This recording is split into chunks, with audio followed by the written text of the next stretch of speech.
আপনি দেখছেন সত্যের দাওয়াত, সত্যের পথে, আলোর পথে।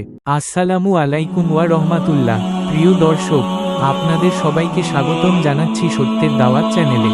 আজ আমরা কথা বলবো কুরআনের আলোকে নামাজের গুরুত্ব নিয়ে। আল্লাহ তাআলা কুরআনে বহু স্থানে নামাজের আদেশ দিয়েছেন। তিনি বলেন, আর নামাজ কায়েম করো এবং যাকাত দাও, আর তোমরা রুকু করো রুকুকারীদের সাথে। সূরা আল বাকারা, আয়াত 43।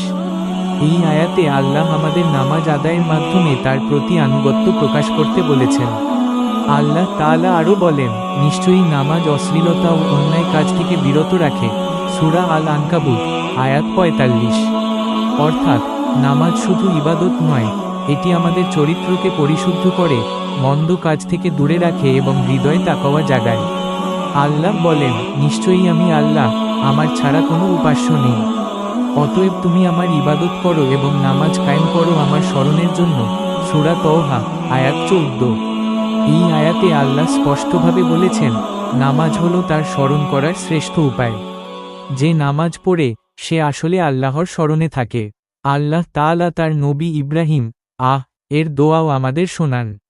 এর থেকে বড়, হে আমার প্রতিপালক, আমাকে এবং আমার বংশধরদের নামাজ কায়েমকারী করো। হে আমাদের প্রতিপালক, আমার দোয়াটি কবুল করো। সূরা ইব্রাহিম, আয়াত 40। সত্যের দাওয়াত চ্যানেলটি সাবস্ক্রাইব করুন, ভিডিওটি লাইক ও শেয়ার করুন অন্যদের সাথেও।